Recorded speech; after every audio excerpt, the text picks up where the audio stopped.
Lesson 32-4, Choosing a Method and Using the Discriminant. This lesson is split into two separate sections, 1 and 2 and 3 and 4. Let's go ahead and start taking a look at the introduction to questions 1 and 2. There are several methods for solving a quadratic equation. They include factoring, using square roots, completing the square, and using the quadratic formula. Each of these techniques has different advantages and disadvantages. Learning how and why to use each method is an important skill. 1. Solve each equation below using a different method. State the method used. 1a. X squared plus 5x minus 24.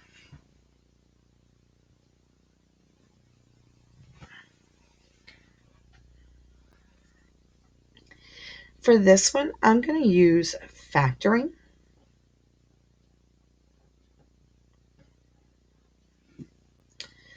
I want to know two numbers that I can multiply to get negative 24, and when I add them, I get positive 5. Well, we can do 8 and 3. 8 has to be positive, 3 has to be negative. When I multiply those, I'm going to get a negative 24, and when I add those, I'm going to get a positive 5. So then I would split this up and say x equals negative 8, x equals positive 3. Those are my two solutions. And I used factoring, so that is no longer on the table. Okay. I got x squared minus 6x plus 2. I can either use square roots, completing the square, or using the quadratic formula. For this one, I'm actually going to use completing the square.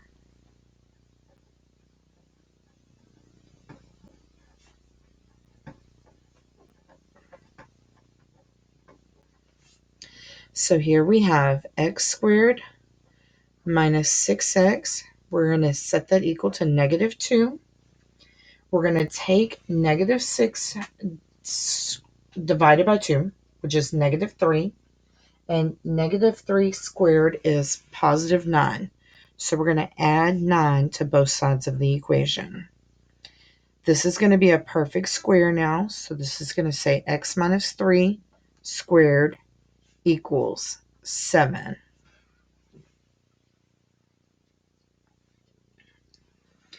So now we take the square root. So we've got x minus 3 equals plus or minus the square root of 7. The last thing we're going to do is we're going to say x equals negative 3 plus or minus the square root of 7.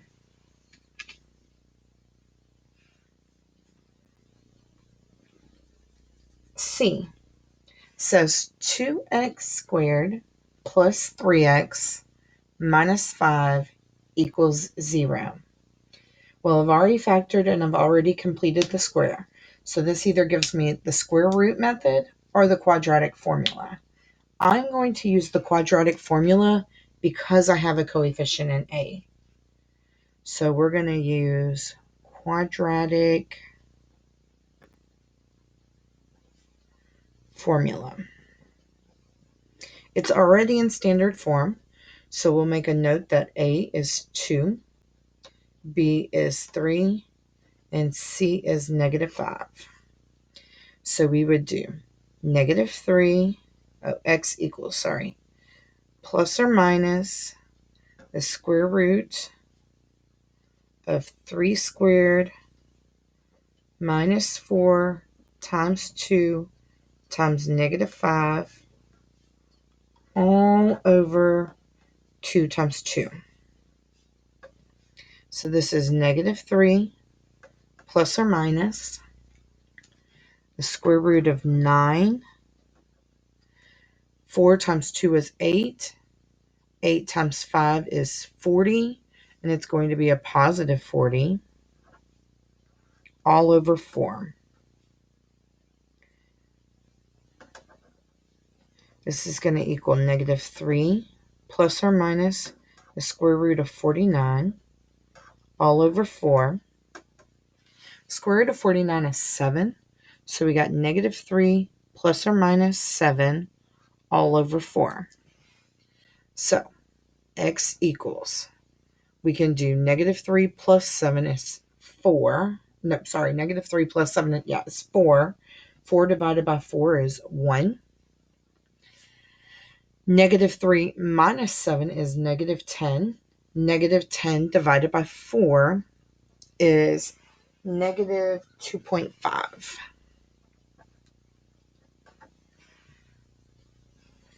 So the last one to use would be square roots.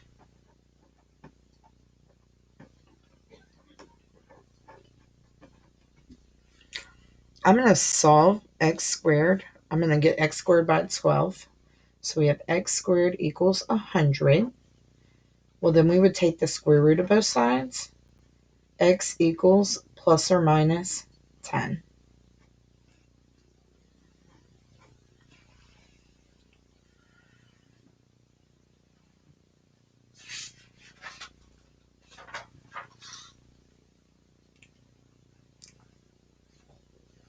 How do you decide which method to use for which equation?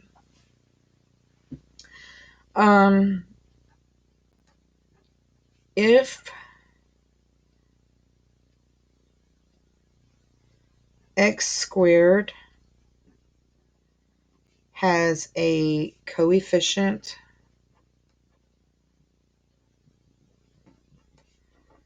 of anything other than 1,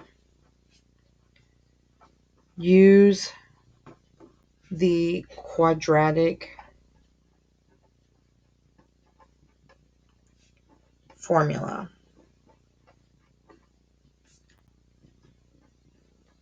If there is no x term,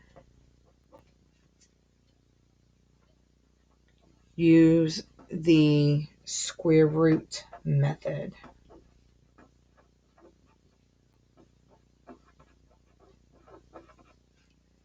Like in the last one, there was no x term. It was just x squared and a constant. Third, if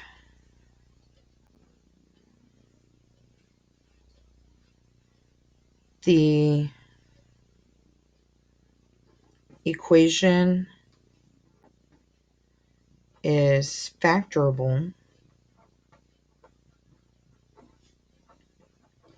use factoring.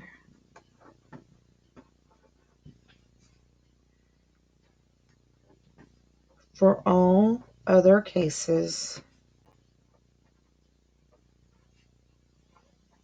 use completing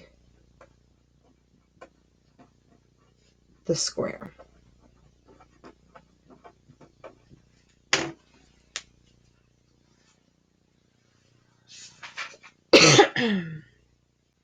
On the next slide, you will see debriefing question. Please answer it before moving to 3 and 4.